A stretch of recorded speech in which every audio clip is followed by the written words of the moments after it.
Olá, estamos aqui em mais um Você em Cena. Hoje aqui com mais uma profissão que ainda não esteve aqui com a gente, né? Então a gente procura entender as pessoas quando elas entram em cena na vida e na profissão também, né? Muitas profissões a gente se depara a vida inteira, mas a gente nunca ouviu, às vezes, nunca se atentou a alguns detalhes dela e hoje é um profissional, um empresário, um professor, né? Uma pessoa que faz a diferença na atividade e que eu estive ali no começo das minhas atividades também por esse meio, né, para uma indústria, na parte mais, depois que eu vim nessa parte ligada à comunicação, né? Então hoje quem está em cena com a gente é o Armando Lourenço, que é um administrador e também um empresário, né? Quem é o Armando Lourenço? Rapaz, quem olha, tenho dois filhos, pai da Marcela e do Pedro, casado com a Valéria. Eu tenho uma empresa de consultoria, a gente trabalha faz consultoria de gestão e tecnologia para médias empresas e, e também sou professor. Mas professor já sou há muitos anos. Muitos anos, Imagino, estou com 63, sou desde dos 23 anos que eu sou professor, 40 40 anos. anos aí ensinando as pessoas. Mas já há muito tempo, dando aula de liderança, gestão de empresas familiares, administração, governança. Só para entender quando o Armando entrou em cena nessa profissão, lá atrás tinha uma outra opção, teve outras coisas.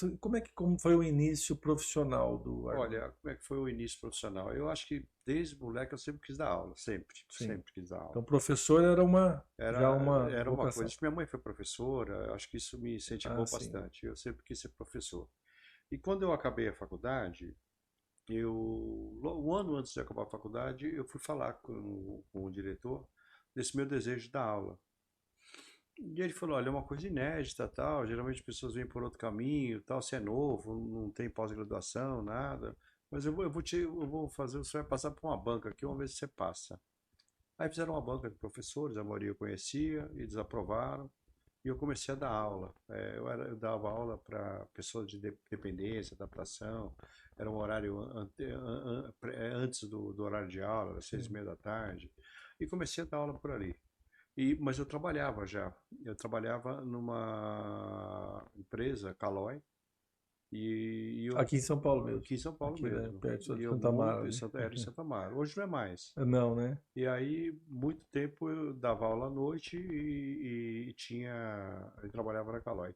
Depois eu fiquei 10 anos na Calói. Aí eu saí da Calói e continuei dando aula, mas eu montei uma empresa minha, na área de Sim, comunicação até. sim, Aí fiquei, a empresa cresceu, chegou ao médio porte e vendi minha parte que eu queria me dedicar a. Eu queria mudar de ramo. Então, eu queria me dedicar à profissão do professor também. Eu ia montar uma concessionária de bicicletas Caloi. Naquela época era um aham, bom negócio. sim, E aí eu acabei passando no mestrado da USP, o que era difícil passar, né, nesse concurso. Passei, eu falei, vou seguir minha vida de professor e comecei a dar aula. Mas aí depois eu comecei a dar aula, continuei dando aula e fazia muita consultoria, muita consultoria. Eu sempre gostei da consultoria. sim, Mas aí uma das universidades que eu dei aula me contratou para fazer um trabalho acadêmico, para um trabalho de gestão, de gestor, né? sim. Aí comecei a trabalhar, fui trabalhando, comecei como coordenador e tal, acabei depois como diretor da pós-graduação. Aí, nesse momento, me convidaram para trabalhar numa outra empresa, a EY, Ernst Young. E ali eu fiquei por mais de 18 anos. Aí eu não fazia mais as minhas atividades de consultoria, Sim. fiquei basicamente na UI e agora, quando foi em 2024, eu saí de lá e estou continuando aí o meu negócio próprio de gestão de Sim. empresas familiares, na área de tecnologia e gestão. Então, essa é basicamente minha vida aí. Passei por muitas Muitas empresas aí. histórias aí dentro de que fazer a administração e esse tipo de consultoria também é se envolver em vários tipos de negócios, né?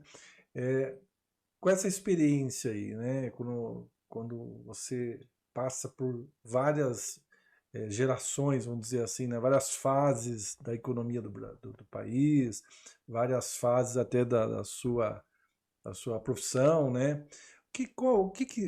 Como você vê o cenário de administrar uma empresa na época que a gente tinha mais essa passagem de família, a gente tinha menos comunicação, hoje as pessoas aprendem até sem ter uma universidade, né? Então essa globalização da informação ficou mais fácil ou mais difícil administrar uma empresa? Olha, eu acho que ela é mais fácil. O problema é mais fácil porque você tem informação. Antes você não tinha, né? Tinha que ter só um tino comercial muito Sim, grande, tinha que contratar as consultorias para te dar informação, ou contratar cursos, como você mesmo falou. Hoje não, hoje você tem disponível muita informação. O difícil está em fazer uma curadoria para saber o que tem qualidade e o que não tem qualidade na sim, informação, no conhecimento que você está adquirindo. sim, Esse talvez seja o maior desafio. sim. Mas o Brasil é um país que os estudos mostram para gente que a cada 10 anos tem uma crise no Brasil, pelo menos uma crise. Uhum. Década de 80 teve até mais. Então, o empresário brasileiro e a empresária também, né, acabaram aprendendo a ter uma versatilidade muito grande nos negócios, a ter uma flexibilidade, a ter mais criatividade, porque realmente não é fácil você empresariar, vamos dizer Uhum. assim, num mercado tão turbulento quanto é o Brasil. Sim, Você veja aí a crise mais recente que a gente teve foi a pandemia, né? Quantos negócios e quantas vidas, infelizmente, foram afetadas, sim, mas quantos negócios também foram afetados, né? sim. Mas também muita gente acabou ou indo para venda online ou achando outras alternativas para poder vender o produto. Então, essas gerações, essas décadas que vão Aham, passando, eu acho que o que tem de mais traço mais comum é sempre ter uma crise. sim. Nos dias de hoje a gente vê até uma polêmica em cima do assunto, que é as gerações do ser humano, né? Então, as novas gerações vêm com uma carga de informação grande, mas com outro perfil, às vezes eu li recentemente que é menos até empreendedor e querendo já até cortar o caminho, né, que se tinha antes, né, o jovem talvez hoje a gente vê um número grande que já não faz questão de ter um carro, não faz questão de ele quer já ir mais naquilo que satisfaz, né? Existe uma dificuldade hoje de entendimento entre gerações, né? Porque dentro de uma empresa a gente tem ó, a geração Y, a geração Z que está chegando, né, no mercado de trabalho, e a gente vê um certo conflito. Como é que um administrador Olha, vê essa diferença das gerações? esse conflito que a gente tem de gerações, ele não é novo, para falar a verdade para Sim, você, viu? Quando foi no começo desse século, por volta de 2005, 2006, a gente também tinha esses mesmos comentários sobre o ponto de aham, vista de conflito intergeracional, multigeracional. E tem mesmo, só que naquela época era a geração Y que estava entrando no mercado sim, e agora a geração Z, a geração millennials aham, que estão entrando no mercado. sim, Realmente são pessoas com uma característica de velocidade maior, né? De sim, crescimento, que é tudo para assim, rapidamente e aham, tal. Tem algumas características, mas talvez a diversidade geracional na empresa, talvez seja um dos maiores desafios que as empresas estão passando hoje e sim, que o líder tem também. sim. Porque agora você tem um líder mais jovem liderando uma pessoa mais sênior, entende? Sim, Então isso também é um desafio, que é um desafio tanto para a pessoa mais sênior sim, quanto para a pessoa mais jovem. Então esses conflitos têm acontecido com muita frequência nas organizações. sim. E vai da flexibilidade ou não de cada empresa. Você tem, por exemplo, tem empresas, a gente está num complexo aqui, muitas empresas ligadas a trabalho remoto, e você pode usar um ambiente para fazer uma sala e tal. Mas tem empresas mesmo que não liberam o trabalho remoto, que tem que ser um trabalho presencial. Então, Sim. vai um pouco da Existe até agora flexibilidade. as empresas querem que volte para o presencial, as pessoas Tá, acostumaram no home não office, tá. né? Aí o que elas estão tentando fazer? Elas estão tentando fazer o híbrido. Então, por exemplo, 3 dias presencial, 2 dias remoto, e a gente percebe esse movimento grande. Você nota o trânsito, por exemplo, de São Paulo. O trânsito de São Paulo, segunda e sexta, melhorou muito em relação ao que era antes da pandemia. Sim. Hoje, por quê? Porque muita gente está fazendo trabalho remoto nesses 2 dias. Agora, então, o híbrido eu acho que tem sido a solução mais plausível para Tá. todo mundo. Parte remoto, parte presencial. Mas como professor e como uma pessoa que sempre estudou a administração, né, que passa pela gestão das pessoas, e como empresário, Qual é a sua opinião na sua empresa? Assim, Na minha empresa, o trabalho é remoto. Eu não tenho problema nenhum. Lá todo mundo trabalha remotamente. Sim. Agora, o trabalho remoto, assim, o back-office, né? Uhum. O administrativo, vamos dizer. Agora, o consultor, não. O consultor, quando o cliente deseja o trabalho presencial, vai no Uhum. presencial. Quando não, vai no remoto. Então, no back-office, no sentido de você administrar a empresa, é totalmente online, totalmente virtual. Agora, o consultor em si, não, ele depende da característica e cultura de cada cliente. Tem Sim. cliente que exige o presencial. Eu tenho notado cada vez mais isso. Quer dizer, a gente tá, você começa a ter problema até de mobilidade já hoje, de tanto que tem se exigido trabalho Volta, presencial né? nas consultorias. Então a consultoria depende um pouco do cliente. Eu acho que vai de empresa para empresa, né? Cada um tem uma característica.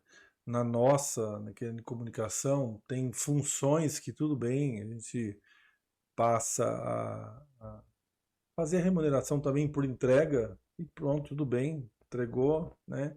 Mas tem algumas funções que é muito complicado o remoto, Claro, né? claro. E são funções que está muito jovem, muitos jovens, né? Por exemplo, editor de imagem é a galera mais jovem, né? O pessoal que são do início do Quase que de trabalho da carreira. comunicação. É verdade. E ele remoto, ele é muito moroso, porque ele envolve criação, mas dentro de um padrão. Eu estou falando em questão de televisão, de vídeos mais apurados, tal.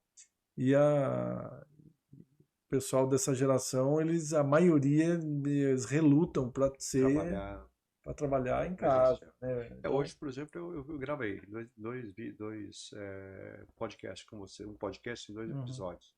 Eu tava lá, o técnico, presencial, e tal. Não tem como, né? Não não tem tem como. como, né? Aham, Agora, eu imagino que seja uma luta para vocês também, porque essa é, turma é jovem, é. que é o trabalho remoto, mas numa condição que o presencial é mais indicado. Sim, porque a edição ela envolve arte, não Claro, é um mais um igual a dois, é arte, é tato, isso. e o acompanhamento de um diretor, de alguém que está à frente, que teve todo um trabalho com o cliente, ele tem que estar ali junto, é um trabalho de equipe.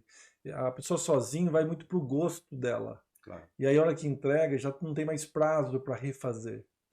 Então é muito complicado ter isso remoto e o pessoal hoje trazer eles de volta para o lugar não é fácil, Não é né? fácil, não. Mas as empresas estão penando muito com isso, viu? Sim, Porque elas têm cobrado para que as pessoas vão no presencial, parte da empresa, e a turma não está querendo ir. Os mais novos sim. é o desafio maior para os mais jovens. Existe assim uma preocupação, né? Porque até a questão de ensino, né? De aprimorar os estudos, tal. O pessoal quer fazer o EAD, né? E aí tem algumas profissões que até vai bem, outras profissões, a própria aluna estava vendo uma matéria, né, que existe uma desistência maior, porque ele perde o interesse, ele perde a conexão A com evasão é maior. pessoas, a evasão é A maior, evasão é né, maior. que desmotiva, desfoca, e também temos o problema de qualidade do ensino também, que daí já também compromete bastante às vezes, né? Então é um desafio, né? É um desafio. A educação é um desafio. Eu percebo assim, dependendo do que você for conhecer, se for só um conhecimento, um Hum, nível de informação, eu acho que o online, de certa maneira, ele cobre bem. O problema é que você tem que ter práticas sim, para que você exercite. E também a escola, a faculdade, ela é mais uma forma de você ampliar o teu trato social. E hoje eu percebo que as pessoas estão perdendo bastante o sim. tempo de trato pessoal, sobretudo pelo online, pela distância. As pessoas estão perdendo essa percepção de chegar nas pessoas, enfim, Uhum, determinadas possibilidades até de emoções, de compreender melhor. sim. Então eu vejo que isso tem dificultado bastante. Mas eu acho que o online ele funciona, mas depende para quê? Eu acho que o semipresencial, Uhum. que é uma parte online e parte atividade presencial, eu acho que cobre bem. Cobra bem. Aí tem vários desafios, né? Assim, eu acho que o empresário tem uma missão árdua, né? Que é a modernidade e também as novas gerações. Você tem que ir se adaptando, né? Tem que Cada se empresa adaptar. de um É, jeito, né? Não existe. Antigamente talvez seria mais fácil, né? Era de um jeito e acabou, né? mas Agora cada um vai ter que se reinventar, né? Sabe que eu acho que a gente tem que aprender, tem que reaprender que esse mantra que a gente tinha, que falava o seguinte, que eu trato as pessoas como eu gostaria de ser tratado, deve ser muito questionado. Eu acho que a gente tem que tratar as pessoas como elas precisam ser tratadas, sem você se tornar um refém delas. Mas eu acho que a gente precisa refletir um pouco sobre isso, que é o que você falou, cada um é um agora. E a É, gente precisa customizar quase os relacionamentos ali, é, as práticas. Para as empresas isso é difícil, porque se uma empresa é menor, você até tem mais chance de flexibilizar. Mas quando a empresa é muito grande, muito estruturada, são processos muito claros que você tem que seguir, senão você não consegue coordenar um grupo grande de pessoas. Nesse caso é mais difícil. é. Hoje mesmo, de manhã, eu tive um café da manhã com um empresário, que são meus amigos, né? Assim, a gente tem alguns negócios juntos. E eles têm um desafio, né? Exatamente que eles têm uma base de 120 pessoas de atendimento, né, que na pandemia 80% foi para home office, né? E hoje está todo presencial e, segundo eles, assim, relutou muito. Muitas pessoas tiveram que mudar, né? Teve que demitir a pessoa porque ela não aceitava mais o presencial. Mas no caso deles, eles precisam ser presencial, porque muda muito, tem um acompanhamento muito forte, Próximo né? ali, né? Próximo de um atendimento via computador, né? Chat, que eles precisam estar junto, né? E Por isso que eu te falo, cada negócio é um é um negócio. negócio. Cada Então negócio é um você vê negócio. hoje lá, assim, ele falou, né? A base de 120 pessoas ali, Você né? quer ver um caso clássico, né? Você pega, por exemplo, todo mundo imaginou que as imobiliárias presenciais iam sumir. Não é verdade. Imobiliárias estão crescendo aí cada vez mais. Depende do tipo de atendimento. Quer dizer, tem gente que quer ir lá mesmo. Depende do imóvel que você vai comprar, você precisa ter um É, apoio maior. Depende da locação que você vai fazer, você precisa ter um apoio maior. Então, não dá para ser tudo virtual.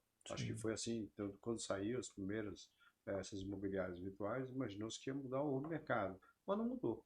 Pelo sim, contrário, acho que ampliou, aumentou. Tem um grupo específico que quer esse tipo de atendimento, mas tem um outro que precisa ter um atendimento mais customizado. sim. E esse não vai abrir mão do atendimento presencial. Por isso que eu te falo, eu acho que cada negócio é um negócio, e dentro do próprio negócio você tem divisões, né? Sim. Quando a consultoria, né, em administrar uma empresa, né, ela hoje a influência é muito grande, lógico, né, da tecnologia, né? Então tem inteligência artificial entrando no mundo hoje em todos os níveis. Qual é o maior desafio do administrador de empresa hoje? Esse avanço, que eu imagino que é um avanço muito grande que muitas áreas nem acompanham direito, né? Tem a tecnologia. Vou dar um exemplo, tá? A gente tem conversamos sobre isso num projeto de um empresário, de um artista que queria fazer um projeto em cima disso, que é abordar o assunto que a tecnologia está esquecendo uma geração, uma o 50 a mais, os 60 a mais, muitas vezes não estão acompanhando a tecnologia, né? E as empresas não estão olhando para essa população, né, que é uma população grande, né? Por exemplo, assistência técnica, tudo online, virtual e não é mais é um robô, não tem mais um ser humano para ajudar as pessoas. Os bancos, você, uma pessoa de 70 anos muitas vezes recebe um token que tem 2 minutos para entrar, digitar o token e não Não consegue, consegue. não consegue. Aí as agências estão sumindo.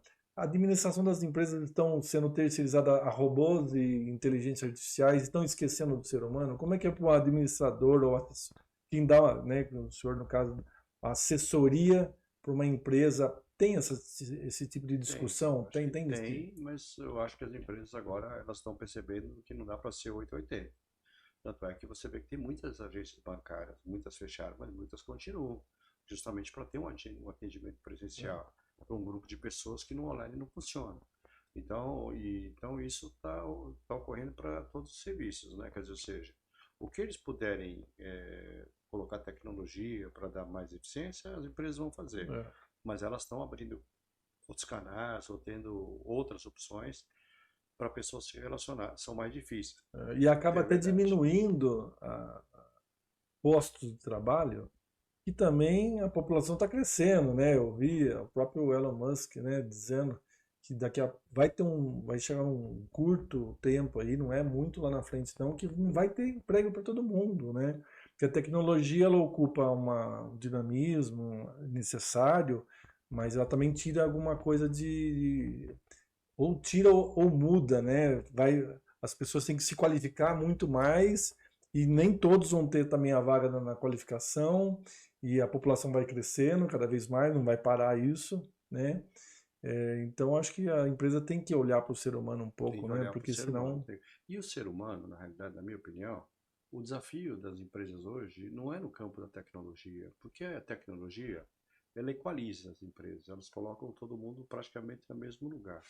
O grande desafio que a gente tem hoje, e que tem há muitos anos atrás, mas hoje está maior ainda, é lidar com pessoas. Esse realmente a gente tem problemas sim, enormes em saber lidar com pessoas. Então, você vê, temos empresas investindo muito em treinamento de liderança, programas de liderança, e tentando. Eu tenho uma pesquisa minha que mostra o seguinte: o objetivo da pesquisa era identificar por que os gestores e gestoras no Brasil são desligados.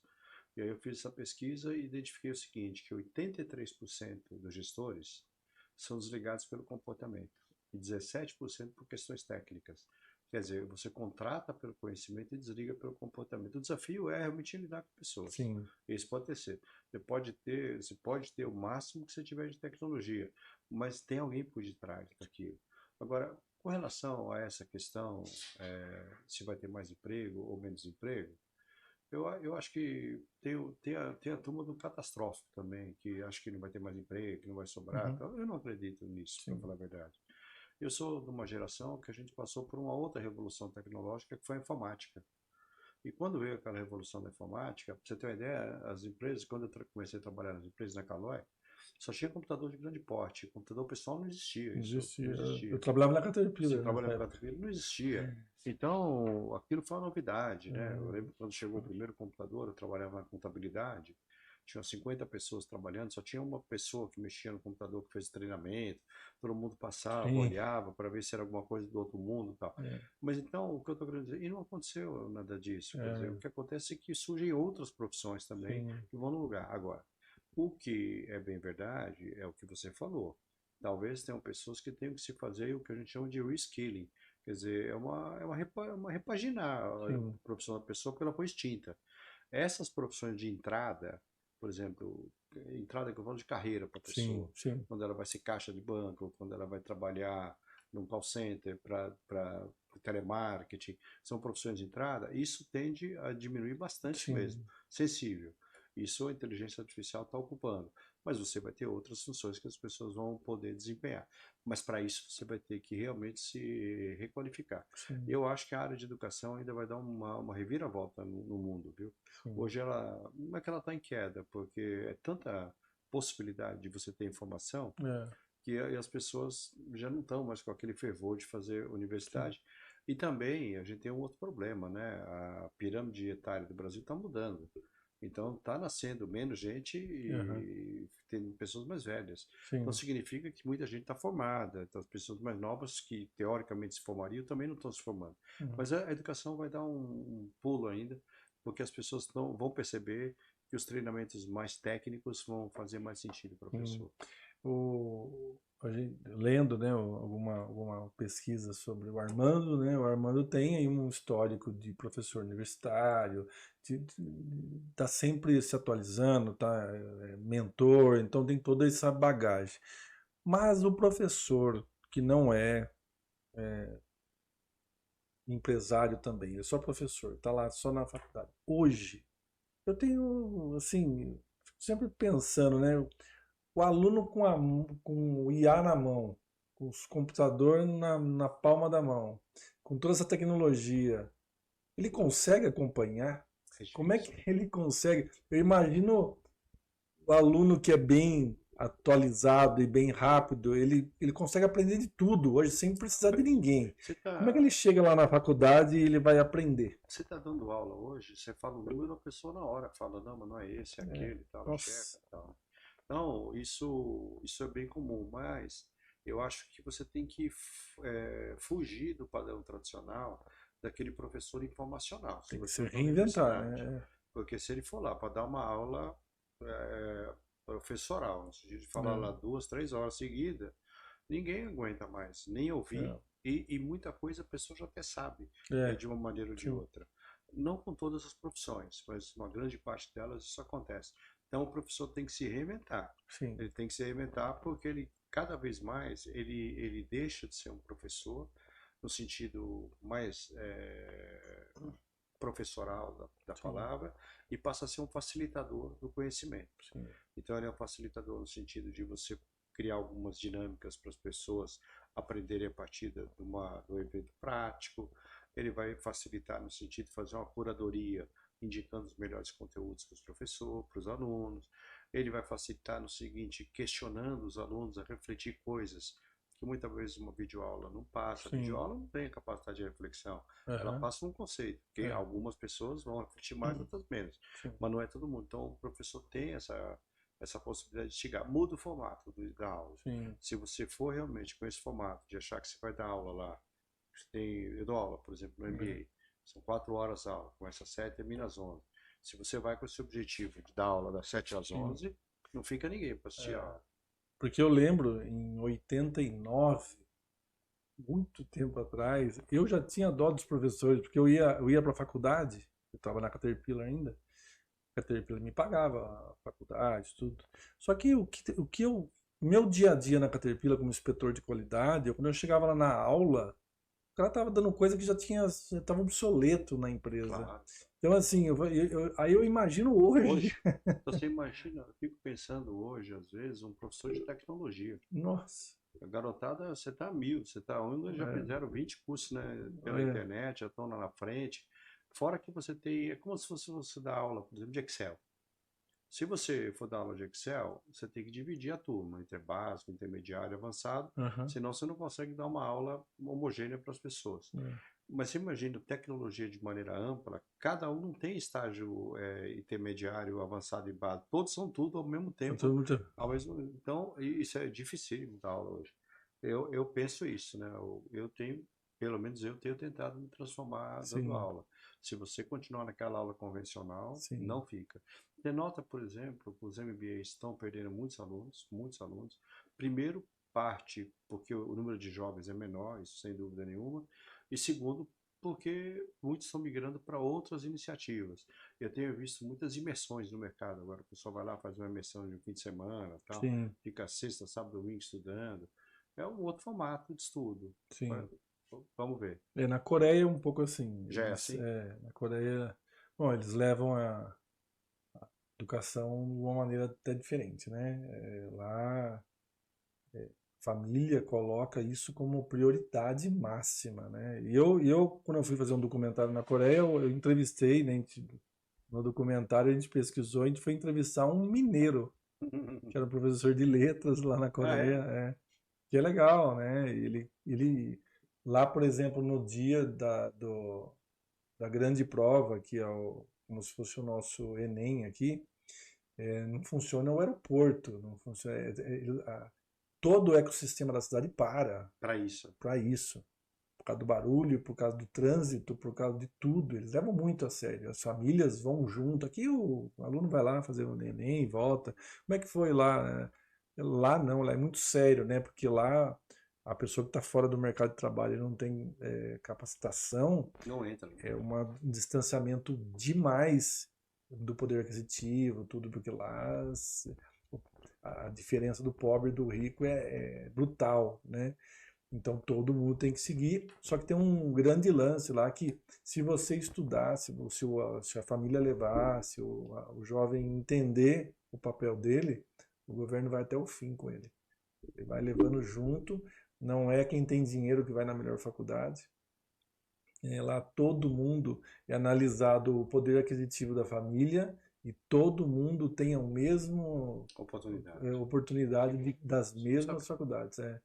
Então não é o dinheiro que manda lá não. Aqui Lá, não, você vê, é, aqui você tem algumas universidades que são centros de excelência, é, mas que são disputados por muitos e quem tem dinheiro vai na melhor quem faculdade tem dinheiro vai para a melhor que- faculdade. e quem tem Mesmo nas dinheiro vai na públicas, gratuita, né? mesmo nas públicas, isso Quem acontece. teve condições de pagar uma boa escola vai bem no Enem, vai para a gratuita. E Isso, que aqui que não tem tantas condições, isso. vai ter que para poder fazer tem que ir na cara. É.